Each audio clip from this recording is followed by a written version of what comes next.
Bienvenue à la récré, c'est Mao, un conseiller d'orientation. Ou de désorientation. Ou de désorientation, ça dépend, ça dépend. Aujourd'hui, on reçoit une petite star, j'aime beaucoup une star, une étoile. Parce que j'aime beaucoup Kim. Hello. Comment va? Bah ça va super et toi? Moi ça va très très bien, moi enchanté moi. On reçoit des femmes, tout ça, vous connaissez. Non, on va te laisser te présenter Kim du coup. Bah écoute, moi je suis une artiste qui évolue dans la musique depuis 15 ans maintenant. J'ai 3 albums à mon actif, dont un qui est sorti il y a quelques temps. Et puis voilà quoi, on fait de la musique, on kiffe, voilà. C'est lourd. Et Tim, quel bail mon gars? Comment ça va? Eh ben, un autre de la récré junior. Non, faut même l'applaudir, je suis trop contente qu'il soit là. Pertinent comme Walid. J'essaye. Arsenic. Toujours, sniper, arsenic. Les bases. Ah, c'est base pour toi ça? Fort, hein? Sérieux? Ah, bien sûr. Bien, c'est lourd, jamais. On va te laisser te présenter du coup. Bah, je m'appelle Tim, j'ai 17 ans, je suis lycéen. Je fais partie de la récré junior et je suis très content d'être là. T'as 17 ans? Ouais. T'as 17 ans. Bien Il y a joué, des trucs qui étaient passés dès que tu portes, c'était bien sûr. t'étais pas né quand c'est Quelques gouttes sorti. suffisent, c'est la préhistoire pour moi. Comme Booba. 17 ans, Commence. Aïcha. Ça va, je suis trop contente d'être là. Je suis assise à côté de Kim. Voilà, quand j'étais au collège, au lycée. J'ai tes premiers zouk, c'est sur elle, hein, c'est ça avec elle. Hein. Franchement, bon, peut-être pas mes premiers zouk parce que vu que je suis une insulaire, j'ai écouté beaucoup de zouk à l'ancienne, genre les Panies des Odes, etc. Donc voilà, j'ai une certaine. Comment dire, un certain rapport au zouk qui est développé depuis longtemps, mais là quand même c'est vraiment la jeunesse, les premiers playbacks. Et voilà, je suis trop saucée. Mécolo. Écoute, ça va très bien. J'ai une petite dédicace à passer, n'est-ce pas, à tous ceux qui nous suivent, comme moi je vais souvent en manif, que je croise, qui suivent la récré parce que c'est suivi. Notamment, je fais une dédicace à Bobby Eboueur de la municipalité de Paris. Voilà, il m'a filé ce drapeau, service public. Si, quand l'émission sort, on est toujours dans le mouvement, n'hésitez pas, si vous ne manifestez pas, à donner aux caisses de grève. N'hésitez pas, si vous avez peur, je pense qu'on a tous peur, mais allez vous mettre dans les cortèges de syndicats, tout va bien se passer. Yeah. Voilà, le peuple a raison, comme diraient les sages-pots. Peur de quoi? Peur d'aller manifester, parce que peur de se faire fracasser par la police, parce que c'est une réalité. Non, parce qu'il y a un autre con là, je sais plus comment il s'appelle, là, qui disait les gens de la classe populaire. Mais ils sont là. Mais lui-même, il n'y était pas. Qu'est-ce qu'on s'en fout? Lui-même, on l'a pas vu en manif. Donc comment il sait que les banlieusards ne sont pas? Ouais, mais Meko, c'est un truc de fou. Mao, il a dit une étoile. Qu'on avait une étoile, qu'on avait une princesse, et toi tu nous ramènes la révolution. Attends, moi je suis pas là pour couper des têtes. Les violences policières n'existent pas. C'est un autre débat. Non, lui depuis par des lunettes tu nous as trahis. Voilà, SO aux manifestants, SO aux éboueurs de Paris et à tous ceux qui manifestent et qui sont en grève. On est ensemble. Ta dédicace, ça dure longtemps aussi quand même, hein? Ouais, mais c'est des dédicaces qui valent le coup. Qui sont nécessaires, je suis d'accord. Les boires, faut l'applaudir. Et regarde la récré, franchement, ça fait plaisir. Boubazer. Les bails, les airs, Jomb, on dit Mogo, pas Mogo, on dit Floco, pas Floco. Et je suis content que Kim soit là car il y a une époque où on a fait une émission avec elle à Grigny, Néo Musique. Ça remonte, avec Grice, tout ça. Il n'y a pas qu'une émission que tu as fait. Ouais, bon. Voilà. En tout cas, voilà, je tiens à ce qu'on l'applaudisse parce qu'il y a plein de gens qui seront contents de l'avoir ici là. Merci beaucoup. Merci. On a applaudi à beaucoup. On va applaudir aussi Barberiche alors du coup, non? Let's go. Ah, moi qui parle. Moi, vous connaissez, moi, de toute façon, les artistes féminines. Bah, c'est pour ça qu'on t'applaudit en fait. Bah ouais, moi, vous savez, hein, j'ai toujours milité pour les artistes féminines. D'ailleurs, je vais reprendre du service avec Diva. Ouais. Parce qu'il y a de plus en plus d'artistes et on va essayer de les mettre en avant avec notre petite force. Ça, c'est long. C'est vrai que tu fais, ouais, t'es un des seuls qui fait le taf autour des femmes. Hein, non, qui faisait. À l'époque, maintenant, il y a de plus en plus de personnes. Moi, j'ai envie de dire, tu le fais toujours parce que tu parles toujours d'elle. Oui, non, mais quand, parce que tu dis, je suis le seul, non. À l'époque où on a créé Diva, ouais, on était le seul média qui mettait en avant les filles de l'environnement urbain, tu vois, comme ils aiment dire. On était les seuls, mais maintenant il y a beaucoup de gens qui il y a Madame Rap, il y a beaucoup de gens qui œuvrent, donc gros big up à toutes les personnes qui œuvrent dans ce sens. C'est long. Du coup, le sujet du jour, vie d'artiste et vie de femme, comment concilier les deux? Je suis censée répondre à ça, là, c'est ça? Nous donner des pistes. T'es une artiste. D'accord. Si tu veux prendre la parole d'entrée, tu peux. C'est comme vous voulez, hein. Je pense qu'on est là Ouais, mais pour ça. déjà, est-ce que tu peux nous dire comment t'as commencé et comment t'es rentrée dans la musique? Parce que t'étais pas femme quand t'es rentrée dans la musique. Ouais, j'étais mini-femme, quoi. Je devenais femme. Ah, mini-femme. Ouais. J'étais un petit bout de femme, quoi. J'avais tout juste 18 ans, à peine 18 ans. J'ai fait la bonne rencontre. J'ai fait la rencontre de Jairo. Grigny, hein. C'est mon gars. Exactement. L'ellipse, hein, c'est mon gars. J'ai fait la rencontre de Jairo et puis on est passé d'un son à un album et puis c'est là que tout a commencé, quoi. Avec mon ami et puis s'en sont suivis Je Fonds, Confidence, Je suis accro sur un premier album. Et puis voilà, mes premiers pas, d'où le nom de mon premier album, ont commencé comme ça, quoi. Et là, aujourd'hui... Ça paraît simple, mais ça l'a pas été. Hein. Et là, aujourd'hui, tu es une grande femme. Bah écoute, je suis une femme qui fait toujours autant des premiers pas dans diverses choses, parce que là, mes pas dans l'urbain, si on peut appeler ça comme ça. Aujourd'hui, on va en parler. Mais ouais, aujourd'hui, je suis artiste, femme et maman, donc cette triple casquette, il faut la gérer. C'est pas toujours simple, mais on fait comme on peut, du mieux qu'on peut, du moins, et je pense que c'est l'essentiel déjà. Et comment, parce que maintenant t'es maman, du coup, de ce que tu dis, t'as commencé, t'avais 18 ans. 18 ans. Ouais. Aujourd'hui, on va pas demander quel âge t'as 18 ans toujours. Ouais, j'ai 22 ans et demi. Voilà, exactement. J'ai donné 15 ans de carrière et 20... Ah ouais, mais ouais, merci, du coup. Ouais. Je sais, je suis beaucoup moins et tout, je sais. Tu sais, dans ton quotidien d'artiste, parce que du coup, t'avais 18 ans, qu'est-ce qui a changé? Tu sais, quand t'es passé de la petite jeune qui avait 18 ans et après, du coup, t'es devenue la maman. Tu sais, dans ton quotidien d'artiste, qu'est-ce qui changeait? Qu'est-ce qui était pas pareil?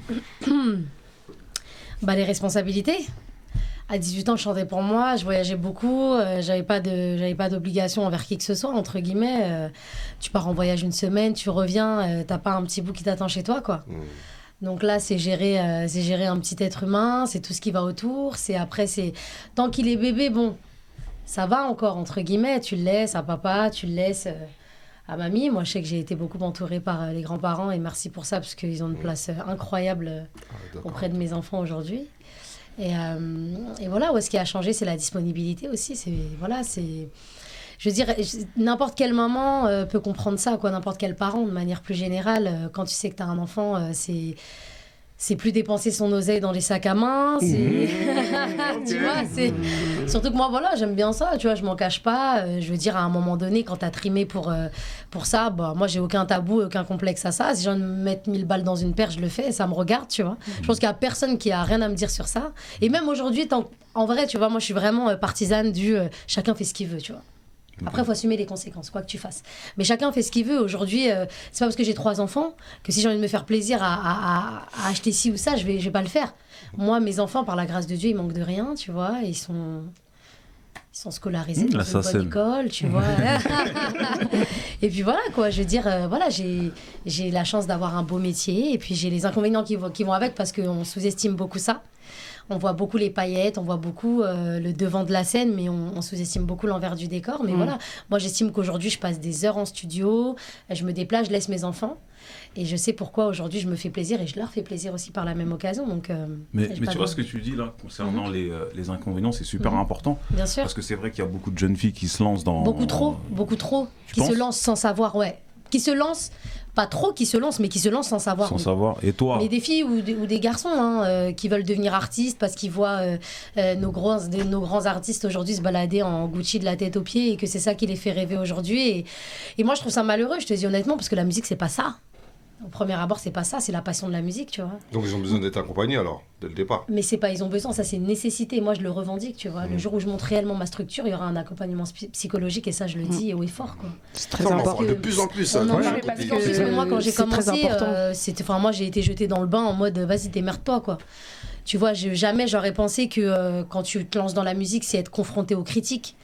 Et ça, c'est pas tout le monde qui encaisse ça. Tu vois pourquoi tu vois Stromae qui retombe là. Ouais, il a retombé. Tu vois ce que je veux dire? On citait que lui, bien sûr. Il a annulé il a annulé toute sa tournée et tout, mais parce qu'à un moment donné, la musique, il y a tellement un enjeu psychologique dont on ne parle pas, qui est tellement plus important que le côté musical, à mon sens, en tout cas, que si t'es pas préparé, tu peux câbler vite, quoi, et bien trop vite. Quoi. Et il y a déjà des gens même qui ont déjà des problèmes de base, comme nous tous, bien en sûr. fait. Et quand tu rentres là-dedans, en fait, ça te renvoie, ça accentue, et puis ça te renvoie à toutes tes cicatrices, en fait, bien sûr. Voilà, bien évidemment. Et c'est sûr qu'on parle de concilier vie de femme et vie d'artiste, mais en fait, c'est concilier tout simplement. On a vu nos mamans, des vies professionnelles, travailler. Déjà, juste ça, c'est dur déjà. Voilà, concilier la vie de mère et travailler. Travailler, être une maman, être une amie, être une femme. On demande beaucoup, en fait, aux femmes en général d'avoir plusieurs casquettes. Ce qui est quand même moindre chez les hommes. Et d'assurer dans toutes ces casquettes-là, sans faute aucune. Voilà, il y a peu de places qui sont laissées aux fautes, et on le voit aujourd'hui, notamment avec les artistes. Et là, il y a un truc qui se passe. Je fais un big up à Benjamin pour son bouquin À qui profite le sale. Et en fait, je trouve qu'il y a un traitement, notamment de la part du public rap, ou un traitement aussi des médias, qui est différent. Par exemple, aussi un écrivain que j'adore, Nicolas Rogès, qui va écrire un bouquin sur le rap de Boulogne, qui lui a une réception complète sur le rap de Boulogne. Je l'ai eu au téléphone il n'y a pas longtemps. Ouais. Et donc préfacé par Mehdi Maizi, son livre. Et donc du coup on voit déjà la dichotomie dans la réception de ces deux ouvrages qui traitent finalement du même sujet qui est le rap. Après il y a chacun avec ses ancrages sociologiques, chacun avec ses éclairages, et de ce fait déjà, même en tant qu'artiste féminine, les traitements sont différents, et encore crédibilité, voilà, et encore plus dans un monde, par exemple, on accuse en plus souvent alors là pour le coup on accuse souvent le rap d'être misogyne notamment, alors que finalement c'est là où on voit par exemple le plus de femmes s'exprimer pour parler de ce style musical. Citez-moi une critique musicale rock par exemple, femme, pop, voilà, c'est là où il y a le plus de femmes quand même qui sont exposées paradoxalement en fait, et où c'est des espaces où on peut parler de ces sujets. Notamment on reçoit Kim aujourd'hui pour parler de ça. Est-ce qu'il y a une autre émission où ces questions par exemple sont traitées? Tant d'autres émissions que ça? Non, sinon ça se voit dans des conférences, mais les conférences c'est plutôt confidentiel en fait, ou sinon c'est les grosses L2P, voilà. Mais je pense que en tout cas on peut se targuer d'être fier dans notre mouvement, de ne pas en tout cas dans cette émission, de ne pas se voiler la face sur ces questions. De toute façon, la récré, c'est la meilleure émission du game. Pour résumer. On dit la vérité, hein. J'aime ton pragmatisme, Mao. Non, je voulais rebondir sur ce qu'elle disait, Mécolo. C'est, de manière générale, je pense que en tant que femme, en tout cas, envisager d'être carriériste et envisager d'avoir une vie de famille, c'est difficilement conciliable. Dans une journée, on n'a que 24 heures. Parfois, on a vraiment dans certains emplois, en tout cas, si tu vises un emploi avec des responsabilités, c'est clair que tu pourras pas être à fond sur les autres aspects de sa vie. Tu feras un enfant vers 45 ans, quoi. Ouais. Comme c'est le cas de plus en plus. Les femmes, elles sont de plus en plus carriéristes, mais bon, après, c'est délaisser un aspect de ta vie pour un autre, quoi. Ouais, mais parce que c'est peut-être un homme qui est carriériste, il peut envisager d'avoir une vie de famille parce que derrière, il va avoir un soutien aussi potentiellement de son partenaire, ou alors l'argent qu'il a lui permet d'avoir des services qui lui permettent justement de s'effacer de son rôle de père, par exemple. Ouais, mais le simple fait de porter un bébé, déjà, je veux dire, à partir du moment où on porte un enfant, on peut pas assurer au taf comme un homme, de toute façon, c'est factuel. C'est factuel. Exactement. Donc, je pense que, comment dire, elle a parlé d'un truc qui était important et qu'on a souvent dit aussi à la récré, c'est l'entourage. Les personnes qui va t'accompagner. Parce que voilà, je pense que Kim, quand elle a commencé, tu devais avoir certainement des ambitions, des rêves. Ouais, qui ont été brisés 1000 fois même. Bien sûr, parce que c'est pas le monde des bisounours, la musique. Mais est-ce que tu es fière de ton parcours aujourd'hui? Ah, mais ultra fière.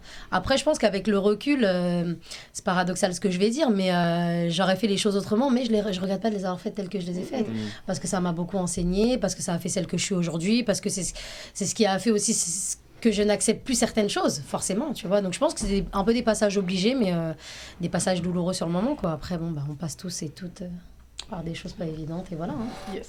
Après, on parlait des critiques du coup, et donc du fait qu'avoir un entourage c'est très important. Est-ce que pour toi, il doit jouer un rôle de protection où il va te cacher certaines choses, ce qui se dit, ou alors tu dois quand même à un moment être prête à te confronter à ce que les gens disent Ton entourage, je pense qu'il est fait pour te préserver de certaines choses, mais pas pour masquer les choses, parce que sinon tu tombes de plus haut encore après. Ça sert à rien, autant être confronté aux critiques directes. Au moins tu sais que ça fait mal une bonne fois pour toutes, et après c'est toi, après ta gestion des émotions, faut canaliser. La musique c'est dur, Tu vois, c'est soit tu te dis oh mon Dieu, il a dit, regarde moi sur mon nouvel album, tu crois que je reçois que des c'est chambé, non. Non, il y en a qui me disent ah mais moi il y a les gens ils sont paradoxaux, c'est trop drôle. Moi j'analyse beaucoup maintenant, mais je mets beaucoup de recul aussi sur ça parce que sinon ça me touche. Avant ça me touchait énormément. Avant je me disais mais j'étais dans un délire où je voulais contenter tout le monde, mais quand tu commences à tu te mets dans le mal en fait pour rien. Donc j'ai dit stop. Mais bien sûr. Ouais. Et ça j'ai refusé ça. Tu vois ça à un moment donné je me suis dit stop. En tant qu'artiste, la première des choses, c'est se contenter soi-même. C'est pas de l'égoïsme. C'est qu'à un moment donné, si tu veux perdurer, si jamais toi tu te perds, tu contenteras plus jamais personne, tu vois. Donc je me suis dit stop. La critique, elle est constructive, elle est positive dans une certaine mesure, mais à un moment donné, tu peux pas écouter tout et tout le monde non plus. Ouais. Moi, les gens qui m'ont dit je suis super déçu de cet album, c'est des gens qui me disent dans leur message je m'attendais à du zouk d'il y a 15 ans. Mais on n'est plus mais tu dis il a une Renault 25 toi qui dit ça. Non mais t'as employé le bon mot en fait. T'as employé le bon mot. C'est ces gens-là. Et mes sons, ils ont créé une certaine nostalgie chez eux qu'ils veulent retrouver dans les sons d'aujourd'hui. Mais la musique d'une, elle a évolué, le monde, il a évolué. Mais toi, t'as évolué en tant qu'artiste. Ne serait-ce que ça, en fait, en premier lieu, c'est ça. Moi, j'ai changé, je suis plus là qui me dit à 15 ans.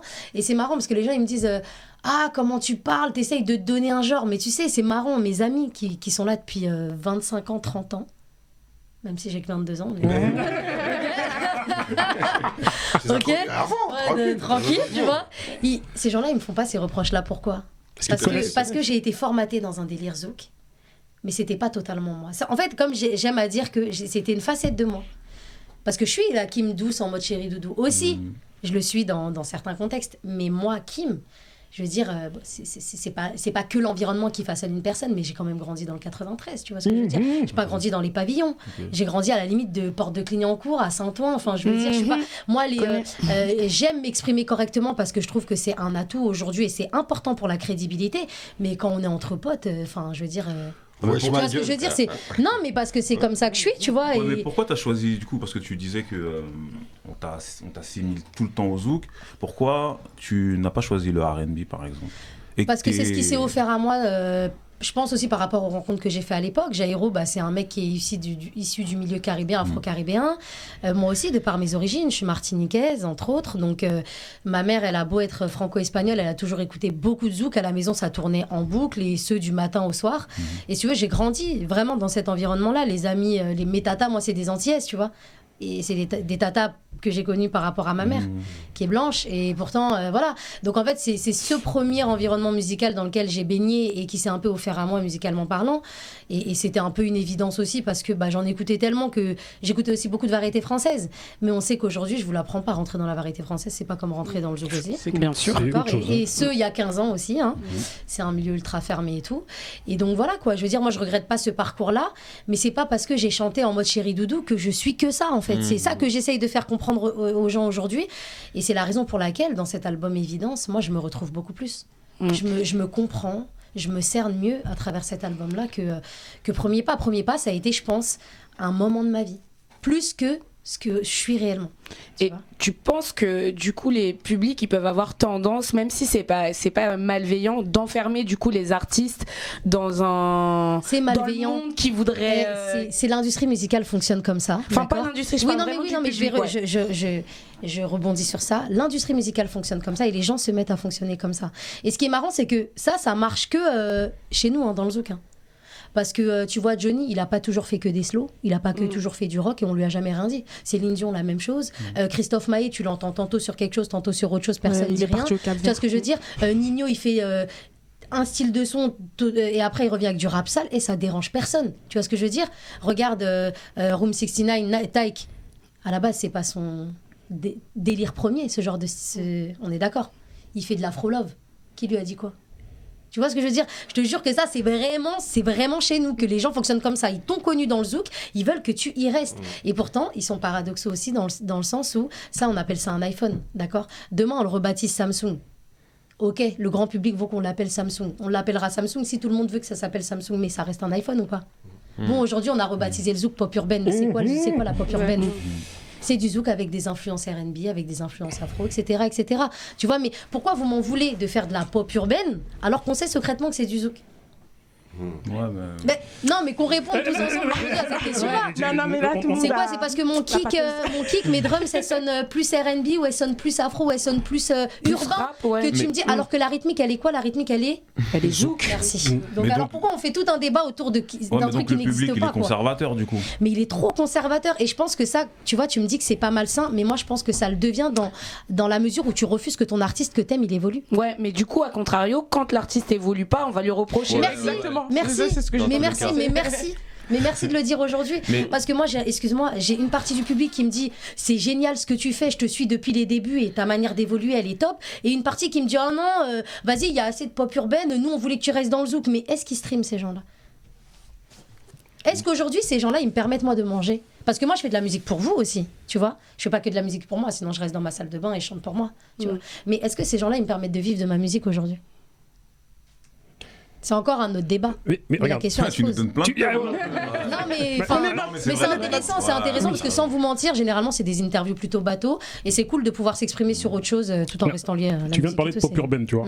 Et est-ce que c'est pas aussi la faute de l'industrie qui, comment dire, parce qu'on sait que la France elle a plus une culture littéraire que musicale, tu vois. C'est-à-dire ils savent pas dissocier un zouk d'un compas. Moi je pense qu'on a rebaptisé le zouk pour pouvoir le faire passer sur les grandes radios. C'est aussi simple que ça. Ah, tu penses que c'est ça? Moi je pense que ça en fait partie. En fait le zouk c'était trop chéri doudou à l'eau de rose. On s'est dit on va le rebaptiser, on va mettre des influences un peu machin ci machin ça, et comme ça ce sera plus dit pour passer en radio.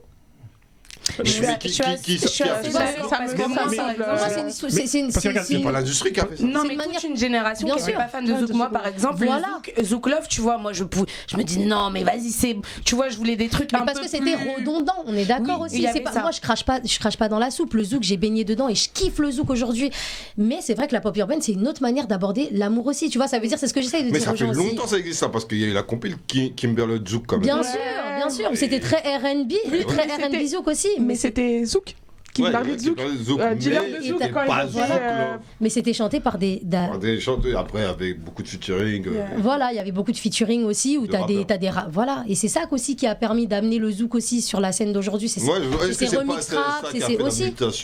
Mais regarde, t'as vu, est-ce qu'il n'y a pas une volonté de catégoriser des gens dans une pop urbaine pour classer un même type de personnes, c'est-à-dire clairement du racisme, en réalité, tu vois, c'est-à-dire vas-y, on vous appelle pop urbaine parce qu'en fait, là-dedans, on met un certain profil. Oui et non, mais aujourd'hui, même les artistes féminines, si je peux dire ça, blanches, elles font de la pop urbaine. Mais tu vois ce que je veux dire, Imen ES, elle fait de la pop urbaine. Tu vois ce que je veux dire? C'est juste pour faire passer la pilule pour les subventions, c'est juste parce que. Peut-être aussi, non, mais peut-être aussi qu'il y a cette histoire-là aussi. Comme avec le rap et la musique urbaine, le zouk et la pop urbaine, à un moment, quand ils voient qu'un mouvement prend une telle ampleur, un mouvement populaire ou qui vient au-delà de nos frontières, prend une telle ampleur et qu'ils peuvent plus l'ignorer, ils se disent ok, on va faire passer la pommade. Parce qu'on veut maîtriser le bail aussi. Un terme grandiloquent et tout, dans lequel on va mettre tout et n'importe quoi. Et comme ça, voilà, au Victoire de la musique, il aura sa catégorie, à la radio, il aura son créneau de passage et tout, mais au final, c'est juste des mots, ça change avec les contrats et les subventions. Est-ce que c'est pas une catégorie aussi qui a été créée pour comment dire, c'était la chanson, la musique française, la variété française. J'ai l'impression. Le zouk, c'est de la variété française, c'est ça en fait. J'ai l'impression qu'ils sont. Ça fait partie des îles. En vrai, quand tu regardes, si on parle par définition. Non, mais factuellement. Oui, factuellement, la variété française, ça vient de France. Voilà, c'est ça. Non, mais parce que j'ai l'impression qu'ils sont réticents. C'est culturel, c'est après ça. Ça vient des îles, c'est en vrai. C'est une volonté d'invisibilité. C'est ça, voilà. On donne un nom pour les rendre peut-être plus invisibles. Donc on les inclut, mais c'est plus que ça. Et du coup, au final, on perd un petit peu de vue la situation réelle de d'où vient cette musique, par qui elle est faite, comment elle est faite, etc. Mais aujourd'hui, la place qu'a la pop urbaine, elle peut plus être invisible, tout le monde en fait. Mais c'est quoi? Ça passe à la radio. En vrai, même la pop urbaine. La pop urbaine sur la catégorie, si c'est l'ancien zouk, en vrai, c'est de la musique avec des influences. Mais c'est pas que l'ancien zouk, parce que la pop urbaine, y a aussi du rap dedans. Il y a le R&B, il y a le rap, il y a de la chanson. Oui, parce qu'on met Tiakola dedans, tu vois, on va mettre ça reste des influences africaines, afro-africaines. Angèle aussi, ouais. Tu mets Angèle et Tiakola, c'est pas la même musique. Ouais, c'est vrai. C'est ça parce que c'est des jeunes qui empruntent aux sonorités modernes, c'est forcément de la pop urbaine. Moi, je te ressors des morceaux d'Angèle, c'est de la pop urbaine. Elle a des rythmiques limite zouk. Enfin, tu vois ce que je veux dire voilà quoi. Mais du coup, c'est pour ça qu'on doit forcément l'inclure dans le pop urbaine, parce que tout le monde a des morceaux de tout aujourd'hui. Bah oui, aussi. Donc il faut quand même se poser la question. Mais déjà, de toute façon, catégoriser un artiste en soi, ça devrait même pas être forcément nécessaire. Ça, je suis d'accord avec ça, sauf qu'à l'heure des réseaux sociaux, on voit défiler des centaines d'artistes. Le cerveau humain est trop simple pour qu'on puisse. On a besoin de se situer. On a besoin d'avoir le mot. Lui fait ça, lui fait ça. C'est très français. C'est très français parce qu'il y a par exemple Albert Camus qui disait mal nommer les choses ajoute au malheur du monde. Donc des fois, c'est important de nommer les choses et de bien les nommer. Ouais, mais c'est pas évident. Bien les nommer. Mais après, il faut que les gens en fait qui font partie de cette industrie peut-être dépassent cette espèce de truc de mercantile machin et de se dire à un moment on va bien nommer les choses mais pas tant pour catégoriser dans le sens où on va invisibiliser certains et en monter d'autres, mais juste pour essayer de donner un petit chemin à suivre et qu'après les gens ils puissent faire leur marché et disent ah ok donc là ce que font très bien les Américains en fait, ce que font très bien les Anglo-Saxons finalement, même s'il y a il y a des débats aussi et même si aussi c'est la culture de l'argent et ça peut être mercantile. Mais je crois regarde, il y a la culture de l'argent au stage juste ça. Mais regarde, ils sont combien sur un son? Sérieux, prends les crédits d'un son de Rihanna. Ils sont 10, ils sont 15 sur le son. Un tel, il va mettre un snare, l'autre, il va faire une demi-mélo, boum, il va être crédité. Aujourd'hui, en France, on est en mode ah non, je veux tout garder, je veux faire toutes les mélos, je veux tout écrire, même si c'est pourri. Ça sert à quoi? Mais toi, t'as besoin de top liner? Ah, mais moi, j'ai aucun tabou à ce niveau-là. Mon album, je l'ai fait avec différents top liners, avec bien sûr, dont Shadow, pour ne citer que lui, mais enfin, tu vois, moi, j'ai pas de souci à ça. Moi, c'est l'union des forces qui m'intéresse, le partage en fait, parce qu'on a chacun une vision de la musique, on a chacun une manière de chanter la musique, de la percevoir, et plus on est, et puis après, il y a toujours de tout, bon, à prendre et à laisser, mais en fait, quand t'as des gens compétents autour de toi, pourquoi tu vas pas? Ah non, vas-y, sinon je te cède pas de toi. Regarde Aya, sinon je te cède pas de toi. Aya, c'est l'exemple, voilà, c'est Aya Nakamura, c'est une équipe. Exactement. On va parce qu'Aïcha va avoir une crampe bientôt. Non, alors du coup, il y avait deux choses que je voudrais rebondir sur deux choses. Déjà, tu me parlais de Zouk tout à l'heure. Moi, je pense que à l'époque, quand on faisait justement ce genre de mélange rap R&B ou rap zouk, etc., c'était souvent des tendances et c'était pas des choses qui restaient genre ça n'a pas été toujours constant dans la production mais Kimberly, ce qu'il faut savoir, c'est que eux, ils étaient très marqués à R&B. Il y avait eu le Kimberly normal qui était sorti et après le zouk. Donc après, je pense qu'ils ont voulu faire une passerelle. Non, mais je dis pas naturel, je pense. Je dis pas le contraire. Je dis juste que c'est resté comme des tendances en fait. C'était genre là c'est sorti et après il n'y a pas d'autres personnes qui ont forcément repris les mouvements. Il y a eu d'autres choses qui se sont passées, mais ça n'a pas été constant. Tandis que là maintenant de la musique à influence zouk, il y en a tout le temps et c'est vraiment comment dire, c'est une part du marché musical clairement. Là clairement. Et le second point sur lequel je voulais rebondir, c'est le fait qu'on s'étonne qu'ils appellent ça de la pop urbaine dans la mesure où déjà variété française ça veut dire quoi? Ouais, vraiment. Non mais parce que variété française c'est un pot pourri en fait. Non mais voilà, on a mis tout ce qui descend du zouk, du disco pardon, tout ce qui descend du rock, du jazz, etc.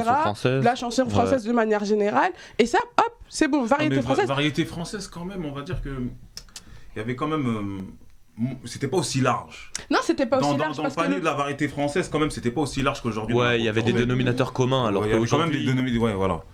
Ok, mais variété française, pour moi, c'est déjà pas un terme très précis en ce qui concerne la musique. Ça veut dire quoi? Pop urbaine, là, tout le monde se demande qu'est-ce que ça veut dire, parce que pop urbaine, pop, c'est populaire. C'est tout. Et c'est pas censé être un style de musique particulier, c'est juste un style de musique qui est populaire, donc qui est connu de beaucoup de monde. Donc, je pense que tout ça, c'était juste une façon de pas s'attarder à aller chercher l'origine des musiques. Au States, est-ce qu'ils appellent le rap là de la pop urbaine? Non, mais parce que les States, ils ont, comment dire, c'est les précurseurs du rap, tu vois. Donc, et puis même il y a une attache, et surtout, ils sont beaucoup.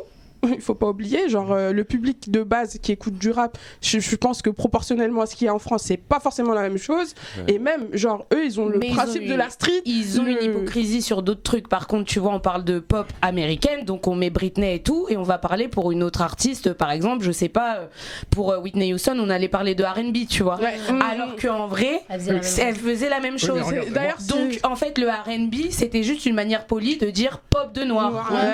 Non, mais moi, je crois que t'as vu ce terme pop urbain, il est clair, hein, t'as vu. C'est pour éviter d'éteindre la variété française, tu vois, une certaine, tu vois, parce que je pense que la variété française, ils ont leur bille, enfin les producteurs et les artistes, ils ont leur bille dedans, mais ils n'ont pas leur bille dans ce qu'ils appellent la pop urbaine, c'est-à-dire les artistes qui, en un moment donné, s'autoproduisent, font leurs clips eux-mêmes. Après, en major, il y a de plus en plus d'artistes oui, c'est clair. pop urbain, je suis d'accord avec toi. Après, moi, je pense aussi que tu as vu, même par rapport au Zouk, il y a une grande hypocrisie dans la mesure où Kassav, c'est le groupe français le plus exporté dans le monde, clairement. Plus que Johnny, à chaque fois je dis je suis désolé, mais je recommence, mais oui. Tu vois, donc à un moment donné, il y a une espèce de grosse hypocrisie par rapport à ça, et voilà, je dis la pop urbaine, c'est pas. Et moi, je voulais rebondir sur quelque chose que tu avais dit tout à l'heure. Tu disais que du coup, la pop urbaine, c'était un pot pourri. Du coup, un pop pourri, non, oh là là, R&B et du coup, moi, je veux revenir sur les artistes zouk. Est-ce que les artistes zouk d'aujourd'hui ou d'hier qui veulent continuer à perdurer, ils sont obligés de se transitionner, du coup d'aller dans la pop urbaine pour exister, pour continuer à exister, ou ils peuvent encore, et clairement, est-ce qu'il existe encore du zouk comme on l'entend, de cette manière, c'est comment dire, cette manière originelle qu'on voit le zouk. En fait, tout dépend de ce que tu veux faire dans ta vie, en fait. Ouais. Il y a un public. Mais si tu veux marcher, on va pas se mentir. Est-ce que t'es obligé? Mais le zouk ne fonctionne plus comme aujourd'hui. On pourra me dire ce qu'on veut. Aujourd'hui, le zouk, il est en déclin. Le zouk, il est un peu écouté aux Antilles. Tu vas faire un son ou deux. Regarde, moi, j'ai sorti il y a pas longtemps 4 morceaux comme ça sur, 1 mois et demi. Que zou, à fond que zou, comme je faisais à l'ancienne. Est-ce que j'ai eu le retentissement? Un vrai retentissement? Ouais, mais parce est-ce qu'aujourd'hui, si je vous dis pas sans toi, on s'est choisi en feat avec Yoann, tu savais que j'avais un feat avec Yoann? Voilà. Est-ce que si je te dis... et pourtant, c'est ma basse fan, ça. C'est ma vraie basse fan. Est-ce que les gens aujourd'hui ils sont au courant? Non, mais c'est ce qu'ils me demandent. T'es mal paradoxe, s'il te plaît. C'est ça que vous me demandez, mais quand j'en sors, vous êtes même pas au courant. Ça veut dire que les gens, ils me demandent de sortir ces sons-là, mais ils prennent même pas la peine de se documenter. Aujourd'hui, je reprends des termes. Ce terme-là, on l'a entendu, mais aujourd'hui, la musique, c'est du fast-food. Aujourd'hui, tu sors un son. Aujourd'hui, demain, on t'en demande un nouveau. Et les gens, ils consomment tellement comme ça qu'ils prennent même plus la peine d'aller réellement s'intéresser à un artiste comme on pouvait le faire même il y a 15 ou 20 ans. Avant, il y a 20 ans, t'aimais un artiste pour ce qu'il était. Tu vois ou pas? T'aimais parce qu'il avait une identité, parce que réellement, t'aimais pas parce qu'il faisait le son du moment ou la tendance du moment. Mais à un moment donné, il faut se poser les bonnes questions. Moi, j'aime la musique, j'ai encore envie d'en faire. T'as vu? Et je me dis, si à un moment donné, parce que pour moi, j'ai pas le sentiment, moi, à mon humble avis, en toute honnêteté, de me travestir. Parce que la musique, elle évolue, parce qu'aujourd'hui, le zouk, il est plus ce qu'il était, et il est mêlé de diverses influences qu'il n'avait pas avant. Avant, on faisait du zouk, réellement du zouk, ce que j'appelle moi, en tout cas, moi toute seule, le zouk caribéen vraiment, où on abordait la musique d'une certaine manière avec des mélodies très sensuelles, très langoureuses, des morceaux. Jean-Michel Rotin, tout. Tu vois. Non, même Jean-Michel Rotin, il faisait déjà du zouk R&B, il était très précurseur déjà dans ce qu'il faisait, lui, tu vois. Mais aujourd'hui, pour moi, si tu veux espérer passer sur les grandes chaînes, à un moment donné, il y a peut-être des petites concessions à faire. Mais ça veut pas dire qu'aujourd'hui, je crache sur le zouk que j'ai pu faire avant ou que je n'aime plus le zouk que j'ai pu faire avant. C'est juste que moi aussi, j'ai un désir d'évolution. J'ai le droit ou pas? J'ai le droit de pas être celle qui a 15 ans, j'ai le droit. Non, c'est vrai que finalement, je savais pas à quoi m'attendre en venant ici et je te dis honnêtement, je suis agréablement surprise parce que là aujourd'hui, on parle de choses dont j'avais envie de parler depuis un bout de temps. Tu vois, et tu vois, les gens ils me disent "Oh ouais, vas-y, je suis déçu, tu me parles d'argent ou de, tu sais, les gens ils me disent ah c'est quoi ce délire de parler de Gucci, Fendi, Balmain, mais c'est un concept de son, c'est tout. Ça veut pas dire que je suis matérialiste ou que je suis vénale. Tu sais, à un moment donné, faut pas tout confondre. Tout ce que les rappeurs ils rappent, arrêtez de croire, ils ont tout vécu dans leur vie, on est d'accord? Voilà, des mensonges, on est au courant. Bon bah c'est bon, tranquille, mais t'aimes quand même le son. Voilà. Mais on sent que je pense qu'il faut faire la part des choses aussi. Et ça, est-ce que tu penses qu'on attend de toi une exemplarité de par ton statut de femme? Mais ils peuvent attendre ce qu'ils veulent en fait de moi. Est-ce que tu penses que... Non mais... Parce que tu critiques d'une part du public qui reprocherait pas du tout à Ninho de rapper Gucci Gucci Balmain et qui te reprocherait. Est-ce que tu penses que ça vient de ton statut de femme, qu'on attend de toi une sorte d'exemplarité? En partie, je pense, bien sûr. Je pense aussi qu'il y a ça. Et en vrai, c'est hypocrite parce que, c'est hypocrite de leur part, mais aujourd'hui les femmes. Moi, je suis pas artiste, mais je dis oui. Non, mais on revendique nous de plus en plus d'avoir ces moyens aussi et de se donner les moyens. On n'est plus comme il y a 40-50 ans, la bonne petite femme à la maison, comme ont pu être nos grands-mères, parce que c'était aussi l'époque qui voulait ça, où la femme est restée très dans la cuisine, très à s'occuper des enfants. Aujourd'hui, on est quand même dans un mouvement où la femme elle s'affirme, la femme elle revendique son statut de femme et elle veut tout ce qui va avec. La même chose au niveau des salaires qu'un homme qui fait le même nombre d'heures. Enfin, tu vois, et moi à un moment donné, pourquoi il y aurait que les mecs qui auraient le droit de s'habiller en mode Gucci, Fendi, Balmain? Moi aussi, comme je le disais alors en que début de base, c'est les meufs qui font le luxe quand même. Les gars, ils font que nous copier. Tu vois ce que je veux dire? Enfin, je veux dire, voilà. J'ai l'impression que dans le public, on est beaucoup plus dur. Enfin, c'est en large. Les gens sont beaucoup plus durs, beaucoup plus sévères avec une femme. Mais c'est dans la société en général. Dans la société en général. Mais du coup, le rap, la musique. Il suffit de voir les commentaires que je me prends dans la récré, tu vois. Un homme tiendrait le discours que tu tiens, on lui dirait mais quel génie celui-là, oh là là, il est cultivé, oh mon Dieu, quand il parle. Il est féministe. Oh oui, tu vois, voilà. Et puis toi, non, en fait, toi, t'es trop féministe par contre. T'as vu? Ouais, c'est ça le problème. Trop que pas assez. Non, mais moi je dis pas ça. Moi je dis pas ça dans le sens où je te tape sur les doigts. Je dis que c'est malheureusement t'es considéré comme trop féministe et c'est malheureux en fait. Ouais, bien sûr qu'on est plus dur avec les minorités, on va dire minorités visibles, même si les femmes c'est pas une minorité parce que finalement on est plus nombreuses. Non, mais juste sans nous, sans l'homme aussi. Mais bon, aujourd'hui, sans la femme. Voilà quoi. Mais en vrai, excuse-moi Aïcha, mais c'est vrai qu'il y a en fait les publics, il y a une partie aussi du public rap, je pense, et ça c'est peut-être parce que l'effet Twitter qui s'est durci sur certaines questions, parce que il y a aussi une réaction au fait que c'est des questions qui se posent de plus en plus dans nos milieux, donc aussi il y a certaines personnes qui veulent garder leurs privilèges et bien sûr que ça se durcit et c'est une manière de dénigrer aussi, mais il faut savoir que étant donné qu'il y a aussi ce truc d'essayer de mettre en concurrence les femmes. Ça, c'est très... Tu vois, alors qu'elles pourraient faire des choses ensemble, tout de suite, on va essayer de les mettre en concurrence, de les comparer, même si les mecs subissent aussi ce fait-là. Mais c'est beaucoup moindre, vu qu'il y a un petit bassin. C'est comme, par exemple, tu vois, aujourd'hui, on rapporte toujours les rappeuses, par exemple, à Diams. Tu vois, Diams, ça fait 10 ans qu'elle rappe plus. Ça n'a pas de sens. C'est vrai. En 2023. Toutes les rappeuses n'ont surtout pas le même flow qu'elle, quoi. Oui, et même déjà à l'époque, tu vois, tu prends une Black Barbie par exemple, et bah c'est pas Diams, mais c'est tout aussi kiffant, tu vois. Tu prends, je sais pas, une Princesse Agnès, tu prends le Juice aujourd'hui, Davinor, même si elles peuvent être dans le même espace, le Juice et Davinor, c'est quand même pas la même chose. Même si ça reste du rap, elles trap, elles drill et tout, elles ont des identités bien différentes et bien marquées, des voix marquées, enfin des manières d'aborder le son marquées, travailler avec des beatmakers par exemple différents, et ça tu l'entends. Donc voilà, mais c'est vrai que oui, c'est plus dur. J'aimerais rebondir sur deux choses que tu as dites, c'était par rapport au zouk, tu vois, le marché du zouk. Moi j'ai l'impression que le marché du zouk, à une époque, peut-être que les protagonistes n'ont pas su développer l'industrie du zouk, tu vois, et peut-être que l'industrie aussi a freiné ce développement. Peut-être aussi que l'industrie, ça les a arrangés que d'autres personnes chantent notre musique, tu vois. Peut-être aussi, mais après, moi, ce que je comprends pas, le débat du moment là, c'est la pop urbaine, c'est du zouk, ok, mais pourquoi on est si amers, nous, les Antillais, en fait? On a la chance d'avoir notre musique qui commence à s'exporter. Pourquoi on s'engouffre pas dans cette brèche-là et justement, on n'essaye pas de, vulgairement reprendre notre place? Ouais, mais, je trouve ça dommage, en fait. Moi, je pense que, tu vois, tu dis que pourquoi les Antillais, du coup, les Caribéens... Je dis bien parce que je me sens très concernée par ça. Mais peut-être que, parce qu'aujourd'hui, la personne qui représente le zouk, entre guillemets, c'est pas une Caribéenne. C'est pas une Caribéenne. C'est Aya. Mais quoi, faut avoir forcément une légitimité pour chanter, parce que dans ces cas-là, nous on arrête de chanter de la drill tout de suite en fait. Parce que ça vient pas de chez nous, à ce que je sache. Ouais, mais en fait. Tu vois ce que je veux dire? Non, mais enfin, à un moment donné, la légitimité elle se pose, mais à un certain degré aussi. Faut pas non plus. C'est comme quand on a reproché à Dadju de faire son son, je sais plus comment il s'appelle. Avec. Si, va dire à ton ex avec. Va dire à ton ex, voilà. Voilà. Mais c'est bon. Et puis quoi? Et pourquoi il pourrait pas chanter du zouk? Pourquoi il pas chanter du compas? Regarde, je vais me faire l'avocat du diable. Je voulais changer de place, mais il n'y avait plus de place. Est-ce qu'on pourrait comprendre, c'est en tout cas des artistes antillais qui s'offusquent du fait. Parce que regarde, ils se disent que notre musique, elle est chantée et pratiquée par d'autres, pas par nous, et par d'autres qui font de l'argent avec, qui sont plus visibles que nous. Et ça, quand t'es un être humain, moi je veux bien le comprendre, que tu te dises mais Joe, c'est comment? Moi, je suis là, d'accord, regarde, je vais te donner un exemple maintenant avec lequel tu es arrivé, toi. On n'est pas d'accord avec ce que fait le gouvernement aujourd'hui, on fait quoi? On prend des mesures, on manifeste, on fait des trucs. Pourquoi on fait pas la même? On est là, on n'est pas d'accord avec ce qui se fait. Pourquoi il y a trop d'individualisme chez nous. Et ça, n'importe qui me regardera, il pourra pas dire le contraire. Regarde, moi aujourd'hui, par la grâce de Dieu, je suis en train de faire quelque chose que...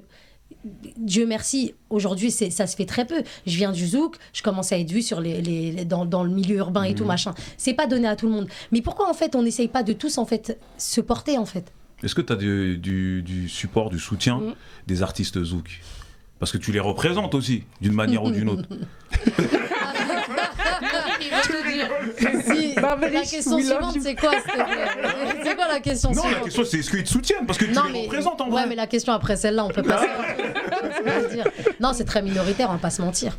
C'est très très très peu. D'ailleurs, je big up au passage Marvin, Yohan, Poteau. Et du coup, du côté des autres artistes qui ne sont pas forcément zouk, comment t'as été reçu? J'en sais rien. La vérité, je suis tellement dans ma bulle, moi. En fait, tu sais, je suis un peu paro aussi. Hein. Tu vois, moi, tu as le mauvais œil des gens, tout ça. Et moi, j'essaye de me préserver un max. Et puis voilà, j'ai ma vie de famille qui fait que je suis très dans mon cocon et tout. Je laisse plus la place aux gens de rentrer dans ma vie, en fait. Tu vois, ça veut dire, je fais ma musique avec mes gens. T'as vu, moi, mes gens, c'est Shadow, c'est CG. On fait appel à des prestataires, des compos externes, des top liners externes et tout. Mais moi, ma base, c'est celle-là. Ma base solide, c'est celle-là. Et je pense que c'est ce qui fait que je me préserve de plein de choses. Tu vois. Comment je suis reçue, comment je suis perçue maintenant, du côté là-bas, j'en ai aucune idée. Ouais. J'en ai aucune idée. Après, tu connais, dans les moments de succès, t'as des gens qui reviennent, t'as des gens qui émergent, t'as du soutien que, voilà, et tout. Mais en vrai, tu vois, je suis moi, j'ai je peux pas dire un tempérament spé, je suis assez franche, en fait. Je suis assez franche, je suis directe, je fais pas de lèche, j'aime pas ça, tu vois, je chèpe pas les gens. Du 9-3, quoi. Non, voilà, moi, je vais pas dire c'est bien ce que tu fais si j'aime pas, parce que je préfère me taire, en fait, parce que j'aime pas mentir à ce sujet-là, tu vois. Après, c'est les goûts et les couleurs, il y a des gens qui aiment pas ma musique, et voilà, chacun, tu vois, sa perception de la musique, chacun ses goûts, et voilà, quoi. Et moi, je vais rebondir sur juste après Mikolo. Ah, j'ai une petite question, justement. Vas-y. Je m'attends pas juste au passage à ce qu'on me dise Kim, je kiffe ce que tu fais si t'aimes pas. Je préfère qu'on me dise rien plutôt qu'on me chèbe et que t'aimes pas. Je trouve ça trop hypocrite, c'est trop naze, genre. J'aime trop pas. Non, toi, t'es une meuf de Grigny, toi. Moi, j'ai vécu là-bas pendant pas mal d'années aussi, donc. Pour revenir un peu sur le sujet, tu sais, souvent, moi, dans la récré, j'aime pointer du doigt, c'est le comportement de certaines artistes, tu vois, ou l'image de certaines artistes. Moi, j'ai regardé ton image, je trouve qu'elle est propre, en tout cas pour moi. On essaye. Pour moi. Ce sera peut-être pas toujours le cas aussi, hein. Ouais. J'aurais des ratés, hein. On en a tous. Mais est-ce que le fait que tu aies une image propre comme celle que tu adoptes, cette posture, c'est dû au fait que tu sois maman et que tu dois avoir ce côté exemplaire? Ou est-ce que est-ce que tu as ce côté, tu veux avoir ce côté exemplaire par rapport à tes enfants? Franchement non. Ah, par rapport à mes enfants, pardon, excuse-moi, je t'ai pas laissé finir ta phrase. Bah le plus possible, parce qu'on est là pour les éduquer dans le chemin, dans le meilleur chemin qui soit en fait. On est là aussi pour essayer de leur épargner les erreurs que nous on a faites. Enfin, tu vois, bien sûr que j'essaye d'être, en tout cas par rapport à mes enfants, oui, ça c'est certain. Franchement, pour l'anecdote, j'ai un son. On était posé hier avec CJ, on en parlait. Le son il s'appelle Kama. Tu vois, pour pas dire la suite du titre, il s'appelle Kama. Franchement, quand on l'a fait, voilà, j'étais dans une vibe. Bon, aujourd'hui, je me vois archi pas le sortir, c'est mort. Okay. Tu vois, parce que je me dis, mais en fait, susceptiblement, là, mes enfants, ils vont tomber dessus. Et puis, les potes de mon premier, il a 11 ans. Ils sont trop, ta mère, Gazo, elle a fait un feat et tout. Ça veut dire, ils sont trop au fait de l'actu. Demain, ils vont dire, ta mère, elle a fait un son, il s'appelle Kama. Ah ouais, on a passé l'âge, mettons-nous. Tu vois, j'ai dit, non, en fait, tu vois, il y a des choses. Tu ne sortiras pas alors? Non, je le sortirai pas. Non, quand ils seront majeurs, peut-être. Si je suis encore dans ce monde-là, tu vois. Mais j'essaye d'être exemplaire pour mes enfants, oui. Après, musicalement parlant, bah, je pense que c'est même pas possible d'être exemplaire parce qu'il y a des faux pas. Tu vois, je suis tombée il y a pas longtemps sur le docu d'Awala. Tu vois, quand je sais plus lequel des sections d'assaut avait, je crois que c'était Lefa qui avait sorti des bails homophobes. C'est dans une interview sur IHF. Rattraper, faire la tournée des plateaux et tout. Des plateaux, voilà, pour justifier et tout. Des ratés, on en aura toujours, tu vois, des maladresses et tout, on en aura toujours en tant qu'artiste parce que aussi on est des êtres humains qui avons nous nos opinions sur certains sujets. Et puis après ces maladresses, elles peuvent être montées en épingle. C'est pas elles peuvent, elles sont souvent montées en épingle. Parce qu'on voit toujours la poutre dans l'œil de l'autre, mais pas forcément exactement. qu'on a aussi. De toute façon, quand t'es artiste, tu t'appartiens plus entièrement quand t'es une personnalité publique à ce point. C'est-à-dire que tout le monde aura des maladresses, des déclarations qu'on peut regretter nous-mêmes dans notre vie et tout. Le soir, on peut se coucher et se dire, ouais, j'aurais pas dû dire ça. On en a tous eu. Mais à contrario, un être humain lambda, entre guillemets, il va faire ça, personne va le calmer. Voilà, c'est ça. Alors que là, t'es en mode tout est décuplé et tout, fois 1000. C'est comme Manel, tu sais, elle était sortie de The Voice, il me semble. Je sais pas si vous avez suivi. Elle était géniale, cette artiste-là, mais une voix magnifique. Boum, elle avait sorti des trucs, je crois, c'était qualifié d'antisémite, il me semble. Ils l'ont tuée. Ils l'ont enterrée. La meuf, elle a plus jamais rien fait. Je crois qu'elle est partie vivre aux États-Unis. Tellement ça a dû être fort, tu vois. Parce qu'à un moment, en vrai, c'est un bon exemple. Le contrôle que t'as sur ce que les gens vont penser de toi, il est minime. Quand si des gros médias. Mais t'as plus aucun contrôle sur ce que les gens ils pensent de toi. T'as peut-être une marge de manœuvre à la base, mais comme tu dis, on est tous humains, tu vas pouvoir faire une connerie ou même juste une phrase qui va être mal interprétée, sortie du contexte et tout. Si un média a rien de mieux à foutre à l'instant T, il fera ça et puis voilà, mais faut savoir dépasser ça en fait, parce qu'en vrai, c'est comme je dis, tu sors un projet, moi, fallait voir l'état dans lequel j'étais à la sortie de mon projet, et puis, oh là là, machin, tout, mais à un moment donné, tu te raisonnes, tu t'auto-raisonnes, et tu te dis, c'est plus à toi, ça y est, c'est libéré, c'est bon, les gens, ils vont en faire ce qu'ils voudront, il y en a, ils vont kiffer, il y en a, ils vont pas kiffer, ils argumenteront autour de j'ai pas kiffé, et t'en as, ils prennent un malin plaisir aujourd'hui à balancer de la merde, en fait, c'est une réalité, pour que tout le monde, ah ouais, t'as vu, et même tu veux être exemplaire, les gens, ils vont dire, ah vas-y, elle fait l'exemplaire, elle, mais vas-y, tu vois, en vrai, ils trouveront toujours quelque chose à dire, les gens. Donc tu pourras jamais, en fait... je pense que réellement, et c'est en ça que l'entourage, il est primordial, faut vraiment, quand tu rentres dans la musique, te dire, écoute, là, je vais rentrer dans un milieu, est-ce que je suis prête ? Est-ce que je suis prête à affronter tout ça ? Tu le sais pas. Mais non, tu le sais pas, mais d'où l'entourage et d'où le suivi psychologique. Tu vois, qui, à mon sens, peut épargner plein de choses, tant dans la gestion de l'argent, parce que le suivi psy aussi, il est dans tout ça et tout. Ouais, bien sûr. Et c'est parce que tu as combien d'artistes qui ont tout pété, qui se sont retrouvés du jour au lendemain à la rue. Tu vois, surtout dans les années 90, les artistes des années 90, beaucoup. Gynéco, RSA. Tu vois, c'est malheureux en fait, parce que ces gens-là, ils ont marqué tellement une époque. Tu te dis, mais aujourd'hui, tu les regardes, tu leur dis, ah ok, t'es une loque en fait, tu vois. C'est chaud. Mais est-ce qu'il n'y a pas un aspect aussi important dans la vie d'une femme artiste qui engendre le fait qu'elle a une absence obligée, c'est-à-dire le fait de vouloir enfanter, c'est de décider d'enfanter, tu vois. Et on voit que quelqu'un comme Rachida Dati, tu vois, que tout le monde connaît ici, à une époque, elle a été obligée de revenir, afin de préserver sa carrière, elle est obligée de revenir au bout de à peine 2 ou 3 mois après la naissance. Tu vois, 3-4 jours même après la naissance de son enfant, parce que sa carrière, en fait, en tant que femme, mise en péril, elle était limite, il fallait qu'elle la préserve. Surtout femme politique, c'est encore plus un monde de requins que l'industrie du rap.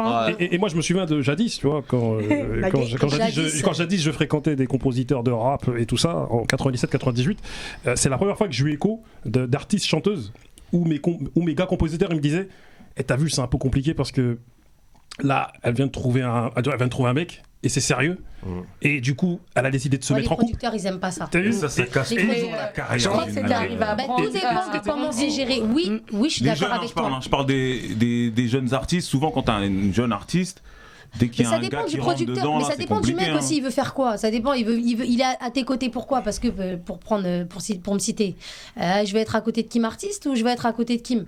Tu vois ? Est-ce qu'en fait, si le mec il vient, il se met avec toi. En mode, il veut diriger ta carrière, clairement, il va la plomber parce que les 3/4 des gens avec lesquels tu vas te mettre, ils s'y connaissent pas en musique, en fait. Donc, il va vouloir gérer ta carrière, il va te plomber, clairement. Mais si jamais, moi, aujourd'hui, je fais de la musique avec mon mari, il n'y a pas de problème. J'ai pas de problème parce qu'il reste à sa place.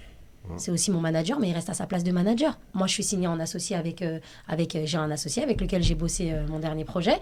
On est signé chez Allpoint. Voilà. Allpoint, ils sont à leur place de producteur. Tu vois, mon associé, il est à sa place d'associé, il rentre pas dans ma vie privée, et mon homme, il est à sa place d'homme, de manager, et c'est aussi un compositeur, tu vois. Mais jamais tu vas le voir, tu vas le voir en mode, je vais briller devant la scène, jamais de la vie. Mais jamais, parce que et puis de toute façon, il est pas comme ça, c'est pas son tempérament, Dieu merci. Mais à un moment donné, ça, je l'ai vécu, moi. Je l'ai vécu. être avec un mec qui veut que Kim artiste et qui te bousille ta carrière, je l'ai vécu. Dieu merci, je me suis relevée. Je te jure, moi, c'est que des grâces dans ma vie. Parce que ça fait 15 ans que je suis là, mais je suis passée par tellement d'étapes. Je suis passée par tellement de gens en mode... C'est comme on pourrait dire aujourd'hui, Kim, elle est instable. Elle a changé de producteur, elle a changé de manager. Mais parce que j'ai jamais trouvé chaussure à mon pied. Parce que tantôt, j'ai été avec un escroc. Bon, je l'aime toujours, mais c'était un escroc quand même, tu vois, mon premier producteur. Enfin, pas Jairo, celui qui est venu dans un second temps, on va dire. Et puis, à un moment donné, on va pas se mentir aussi. Les gens, ils vont travailler d'une certaine manière. Toi, tu rentres, c'est tout beau, tout rose au début. Et puis après, tu fais tes premiers pas, tu te dis, mais vas-y, lui, comment il gère, ça me va pas. Et puis tu vas vouloir changer, et puis tu vas tomber sur un autre mec. Ah, vas-y, il avait pas ce que. C'est comme des relations amoureuses finalement. Ah, il avait pas ce que lui il avait, mais il développe un truc chelou encore. Ah, vas-y, c'est bizarre. Et c'est pour ça que les artistes, on change souvent d'équipe parce que c'est difficile de réellement trouver chaussure à son pied. Moi aujourd'hui, je sais ce qu'il me faut. Il faut que j'ai mon noyau et que je gère ma musique comme j'ai envie de la gérer. Je sais. Est-ce que je continue? Moi, je sais gérer ma musique. Je sais où j'ai envie d'aller. Je sais comment j'ai envie d'y aller.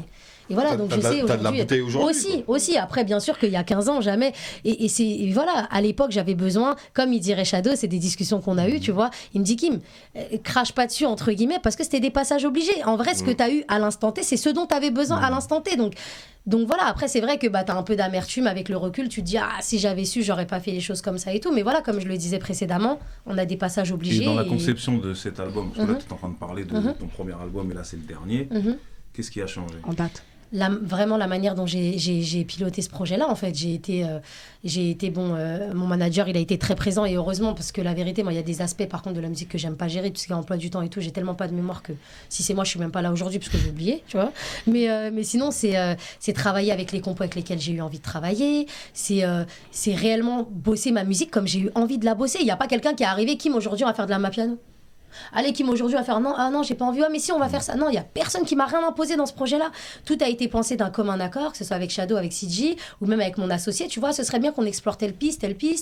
Sur l'album, on peut entendre un Andalé. Andalé, c'est pas mon style. C'est pas la trame principale de mon album, mais j'ai kiffé bosser ce son-là. Il est un peu plus ouvert, un peu plus soleil. Et voilà, après, je me suis écartée de ma DA un peu, mais j'ai aussi entendu tout ce qu'on avait à me dire autour, parce que comme je disais, il y a aussi beaucoup de choses qui sont bonnes à prendre. Et quand tu commences à taffer avec des gens de l'urbain, j'ai aussi bossé, le projet, le son n'est pas dessus, mais j'ai bossé avec un Eazy-Lee, par exemple. Eazy-Lee, c'est un des compos majeurs du rap français, voilà, aujourd'hui. Et hors rap français aussi. Voilà, et je veux dire, quand je commence à bosser, par exemple, pour le citer aussi avec CG, c'est un mec aussi, il a de la bouteille, ça fait 20 ans il est dans la musique. Bah vas-y, lui, il a une autre conception du zouk, parce que lui, c'est un réunionnais. Tu vois, donc ça veut dire déjà le zouk de la Réunion, entre guillemets, il est pas antillais, donc il arrive avec son zouk qui n'est pas celui que je faisais. Donc tout ça, moi, ça a été super intéressant et super enrichissant de bosser ce projet-là, quoi.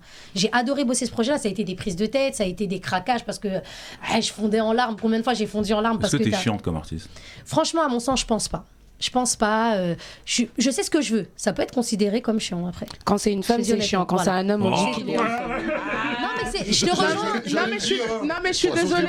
Il y a que ceux qui ont des privilèges qui se rendent pas compte des privilèges qu'ils ont. La plupart du temps. Mais enfin bref. Non, mais je pense pas être relou. T'as vu, je fais pas des scandales. Moi, j'ai été sur des plateaux avec des artistes qui ont dit tu m'allonges pas tout de suite, je chante pas. J'ai jamais fait ça. Tu vois. Ça veut dire non. Moi, j'aime être respectée. Voilà, c'est tout ce que je demande. Mais à un moment donné aussi, on vit dans un monde où le respect, c'est trop demandé. Tu vois ce que je veux dire? Donc, excuse-moi. Mais c'est vrai, t'arrives dans un truc. Attends, je vais en prestation. Tout était calibré, tout. Ouais, vous inquiétez pas, on vient vous chercher. J'attends à la gare une demi-heure que Et quoi? Et j'apprends qu'en fait, on va rentrer à l'hôtel en taxi. Mais non, les gars. À un moment donné, respectez le taf qu'on fait aussi. Parce que moi, quand je vais venir sur scène, je vais pas chanter une demi-chanson. J'arrive, je chante 40 minutes. Tu vois ce que je veux dire? Moi, je te respecte. Par contre, moi, je respecte ta soirée. Je respecte les gens qui sont venus. Donc, fais pareil avec moi. Tu vois? Et moi j'ai une petite question, c'est qu'est-ce que la Kim d'aujourd'hui dirait à la Kim de 18 ans? Un petit conseil, même si ton parcours on voit que tu le regrettes pas et justement t'as l'air de l'embrasser parce que tu dis c'est ce qui fait que t'es là aujourd'hui et que t'as cette lucidité sur aussi cette industrie et sur ta musique et sur toi-même aussi. Qu'est-ce que tu dirais à la Kim? Est-ce que déjà tu lui donnerais l'heure? Déjà Bien sûr. Je lui dirais sois patiente meuf, sois patiente parce qu'il y a des belles choses qui arrivent et arme-toi plus par contre. Arme-toi plus parce que tu vas passer par des choses. Moi j'ai connu la dépression dans la musique, j'ai connu le délire de rester dans le noir toute la journée, gars pleurer tout le temps et tout, j'ai connu, je sais ce que c'est, tu vois. Donc je dirais arme-toi et considère plus l'aspect psychologique. Je le dis, je le redis. Et comment tu t'en es sortie justement? Parce que la dépression, c'est pas la déprime. La dépression, c'est un autre état. J'ai la chance d'avoir des bons amis. J'en ai très peu. J'ai 3 amis dans ma vie. Mais j'ai la chance de les avoir autour de moi et des appels à n'importe quelle heure. Et puis mon premier producteur, Martial MJTX aussi. MJTX, ouais, tu vois, ça date. Hein. Oui, un jour, je l'ai appelé en pleurant, j'en pouvais plus. J'en pouvais plus. Il m'a appelé par mon nom de famille, il m'a dit elle marche. Parce qu'il a la voix rauque comme ça. Je refuse de te voir comme ça suffit maintenant, arrête. C'est bon, t'arrêtes maintenant, c'est bon, arrête de permettre aux choses de te toucher comme ça, stop. Et j'avoue que ça a déclenché un petit truc chez moi. Et déjà, à partir de ce moment-là, je me suis dit, ouais, stop, me mettre dans le mal et tout. T'as vu, tu l'as dit, il y a des choses, on les contrôle pas.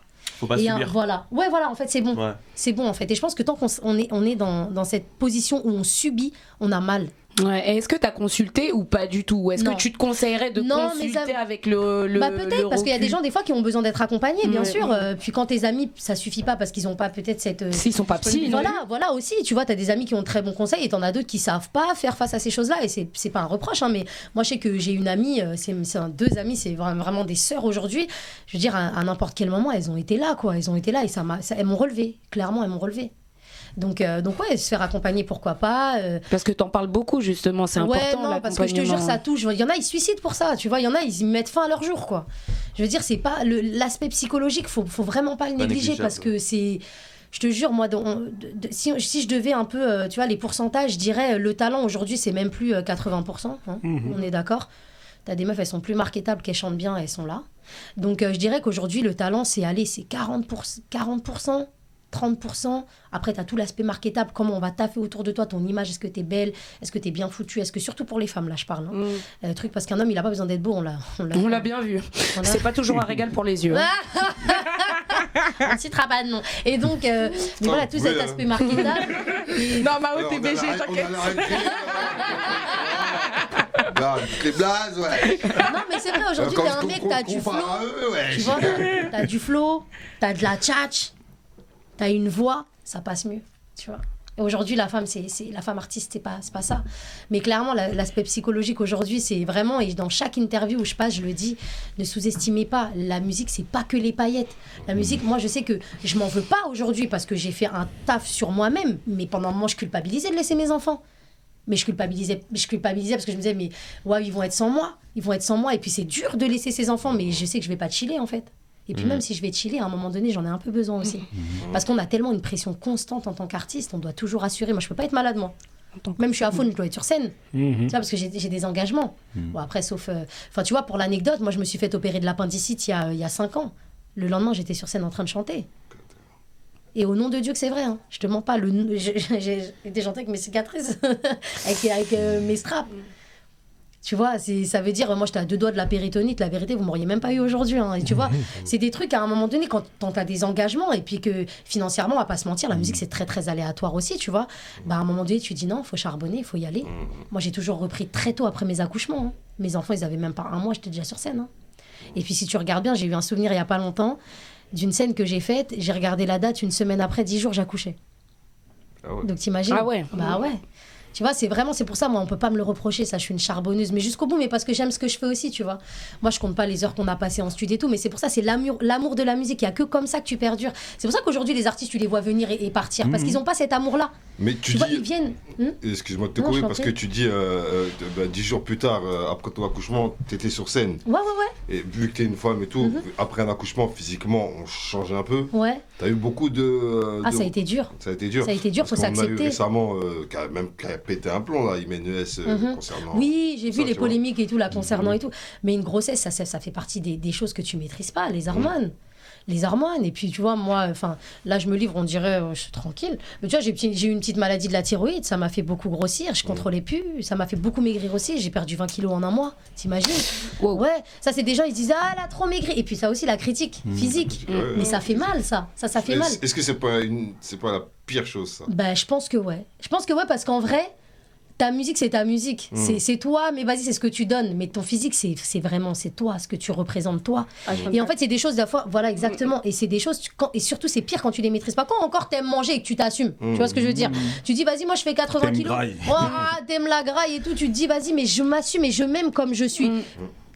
tout le monde peut dire ce qu'ils veulent. Tu t'en fous parce que tu t'assumes toi et tu t'aimes comme t'es. Mais quand tu t'aimes pas, que t'as pris du poids, que t'as pas contrôlé, que c'était par rapport à une grossesse ou quoi, et qu'on vient te dire putain mais qu'est-ce qu'elle est grosse celle-là, parce que les gens ils sont durs, hein. Les gens ils sont méchants clairement. Sont durs, moi j'ai des potos, moi j'ai un gros ventre, ils me bannent tout le temps.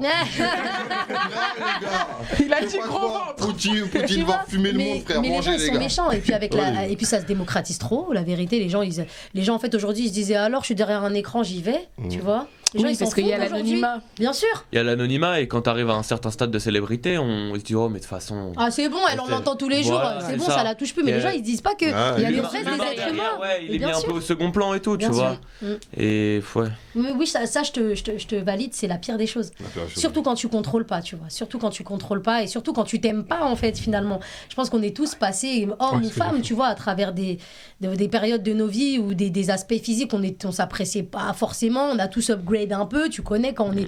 Tu vois, moi j'ai eu les sourcils en plomb, les sourcils en plomb, c'était chaud, tu vois. T'as commencé à 18 ans, donc c'est une époque encore plus circonscrite. Mais surtout que les 18 ans.